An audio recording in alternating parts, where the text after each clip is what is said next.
Hi అండి, welcome to సిరి వంటలు. ఈరోజు మన వంటింట్లో ఉండ్రాళ్ళ పాయసం. అదేనండి, వినాయక చవితి రోజు చేసుకుంటారే ఆ ఉండ్రాళ్ళ పాయసం.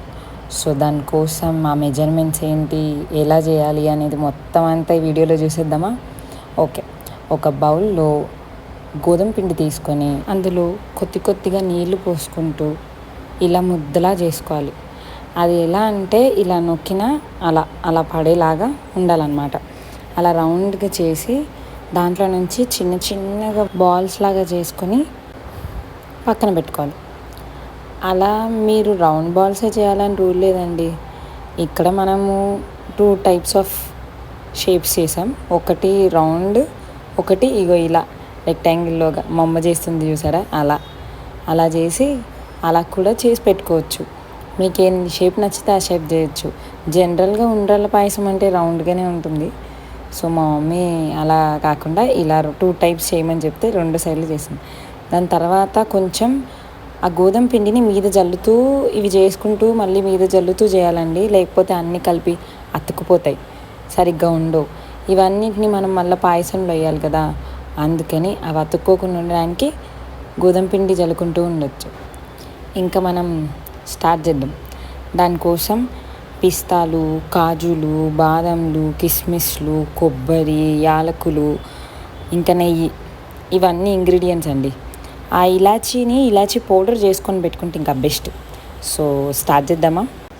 స్టవ్ ఆన్ చేసి ఒక బాణీ పెట్టి దాంట్లో నెయ్యి, మనకి ఎంత సరిపడా నెయ్యి ఉంటే అంత సరిపడా నెయ్యి, బట్ మా మమ్మీతో 2 స్పూన్స్ వేయించాను అనమాట. తర్వాత ఈ డ్రై ఫ్రూట్స్ ఉన్నాయి కదండి, అవన్నీ అందులో వేసేసి లో ఫ్లేమ్లో మంచిగా ఫ్రై చేయండి. అవి ఎంత బాగుంటాయంటే ఇట్లా స్మెల్ చాలా బాగా వస్తాయి. బాదం, కాజు, కిస్మిస్ అండ్ పిస్తా పప్పు, ఇవి 4 వేసేసింది మా మమ్మీ.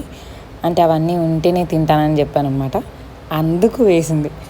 సో మీరు కూడా అలానే ఫ్రై చేసుకొని తినిపించుకోండి. మీకు ఇంకా వేరే ఎక్స్ట్రా డ్రై ఫ్రూట్స్ కావాలన్నా వేసుకోవచ్చు, బట్ దానివల్ల టేస్ట్ అంత పెద్దగా రాకపోవచ్చు. సో ఈ 4 ఉంటే సరిపోయిద్ది. సో 4ని మంచిగా లైట్ బ్రౌనిష్ కలర్ వచ్చేలాగా వేయించండి. తర్వాత ఇంకొక బౌల్లో గోధుమ పిండి 2 కప్పులు తీసుకున్నాము. 2 గ్లాసులైనా కావచ్చు, 2 కప్పులైనా కావచ్చు. దానికి సరిపడా 4 కప్స్ ఆఫ్ షుగర్ తీసుకోవాలి. చక్కెర కరెక్ట్గా ఉంటేనే ఉండ్రాళ్ళ పాయసం కరెక్ట్గా ఉంటుంది. లేదంటే ఎక్కువ చక్కెర అయినా తినలేము, చేయలేము, తక్కువ చక్కెర అయినా తినలేము.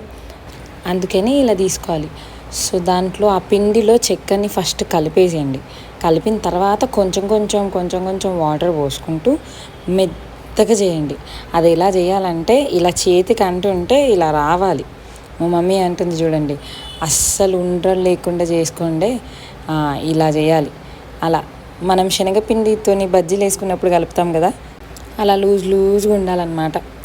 సో దాని తర్వాత ఒక 6 గ్లాసెస్ ఆఫ్ వాటర్ తీసుకోండి. 6 గ్లాసుల నీళ్ళతోని మసాలా పెట్టాలన్నమాట.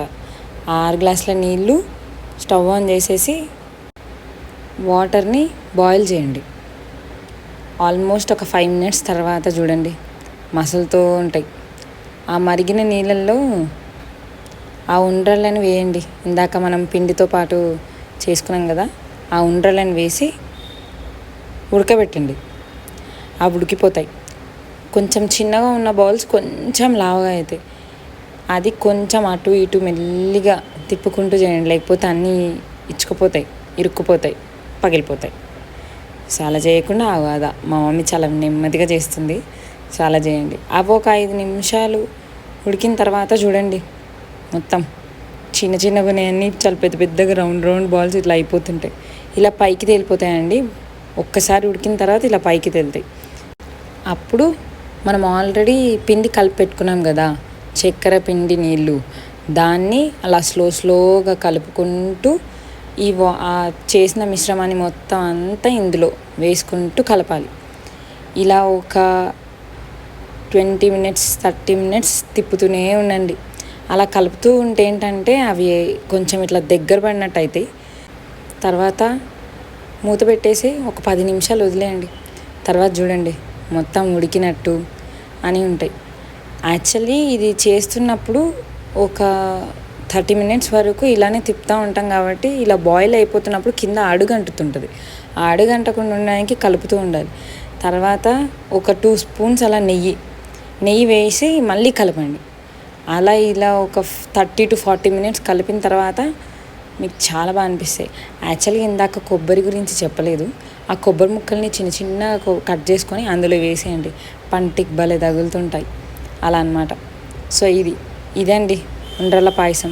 లాస్ట్లో మీకు తెలిసిందే కదా, ఇలాచి పొడి వేస్తేనే స్మెల్ అయితేనే బాగుంటాయి.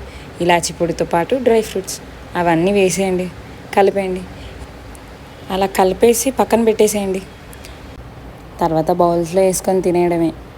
యాక్చువల్లీ ఈ స్వీట్ ఏంటంటే ఇది చేస్తే మా ఇంట్లో అన్నం తిన్నామండి మేము.